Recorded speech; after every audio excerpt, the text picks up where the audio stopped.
High, আমি আশিক। আজকে চলে আসছি বাংলাদেশের বগুড়া জেলার মহাস্থানগড়। আজকে আপনাদেরকে এই মহাস্থানগড়ের কিছু পুরনো ইতিহাস এবং কিছু পুরনো নিদর্শন এবং এই মহাস্থানগড়ের পুরনো কিছু খাবার সম্পর্কে তুলে ধরবো। এই মহাস্থানগড়ের সবচেয়ে ঐতিহ্যবাহী এবং বিখ্যাত খাবার হচ্ছে যে গুড়ের তৈরি কটকটি। এটা খাইতে কিন্তু বেশ কটকট শব্দ করে, তাই জন্য কটকটি। এটা কিন্তু মোটামুটি এই বগুড়াতে 170 বছরের পুরনো একটি ঐতিহ্যবাহী খাবার।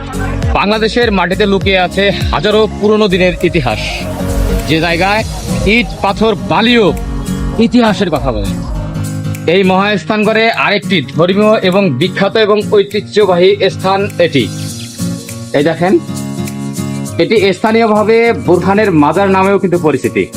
জনশ্রুতি আছে শাহ সুলতান মহিষওয়ালার ইসলামিক প্রচারের জন্য এই অঞ্চলে আসেন। তার মাজারকে কেন্দ্র করে প্রতি বছর ওরস ও মেলা বসে, যেখানে অনেক দূর দূরান্ত থেকে এই মাজারটা জিয়ারত করার জন্য আসে অনেক লোকজন। প্রাচীন মন্দিরের ধ্বংসাবশেষের একটি জায়গা, যে জায়গাটার নামকরণ করা হচ্ছে গোবিন্দ ভিটা। ধারণা করা হয় এটি ভগবান বিষ্ণুর গোবিন্দ রূপের মন্দির ছিল। এখানে খননে প্রাচীন ইটের নির্মাণ ও পোড়ামাটির নিদর্শন পাওয়া গেছে। এটি বাংলাদেশের গুরুত্বতম প্রত্নতান্ত্রিক স্থানগুলোর মধ্যে অন্যতম। আমার পিছনে দেখতে পাচ্ছেন জাহাজ ঘাটা প্রন্তস্থল। এটা কিন্তু চমৎকার একটি জায়গা। দেখেন ওদিকে অনেক ভিতরের জায়গা এবং অনেক পরিপাটি একটা স্থান। তবে এই জাহাজ ঘাটা প্রন্তস্থল, এই জায়গাটার নামকরণটা কিভাবে করেছে সে সম্বন্ধে আমি জানি না। তো যদি কেউ জেনে থাকেন অবশ্যই ভিডিওতে কমেন্ট করে জানিয়ে দিবে। ইতিহাসের হাজার বছরের পুরনো গল্প জমে আছে এই মহাস্থানগড়ের জাদুঘরে। প্রাচীন পুণ্ডনগরের নানা নিদর্শন আর ঐতিহ্যের এক অসাধারণ সংগ্রহশালা কিন্তু এই মহাস্থানগড়ের জাদুঘর।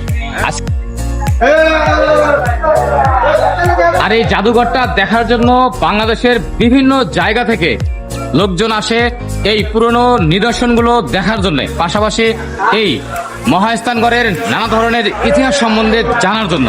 চাইলে আপনারাও চলে আসতে পারেন এই বগুড়া মহাস্থানগড়ের জাদুঘরে।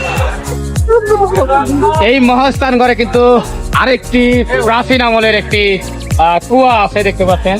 যে কুয়ার ভিতরে একসময় মৃত মানুষকে ফেলে দিলে সেই মৃত মানুষ এই কুয়া থেকে অন্য পাশে আরেকটা কুয়া ছিল, সেই কুয়া দিয়ে ড্রেন হয়ে জীবিত হয়ে বের হইতে আসে। এই সেই কুয়া, যে কুয়াটা অবস্থিত বগুড়ার মহাস্থানগড়ে। আর এই ছিল বগুড়ার মহাস্থানগড়ের পুরনো ইতিহাস, ঐতিহ্য এবং নিদর্শন। ভিডিওটা দেখে আপনাদের কেমন লাগলো অবশ্যই কমেন্ট করে জানিয়ে দিবেন। পাশাপাশি যারা পেজটি এখনো ফলো করেননি ফলো করে দিবেন। আর আজকের ভিডিও করতে গিয়ে এই যে শাহিন আমার যতগুলা ভুল ধরছে, এই ভুলের খেসারত আজকে দেওয়া লাগবে শাহিনকে। ভালো থাকবেন, সুস্থ থাকবেন, আল্লাহ হাফেজ।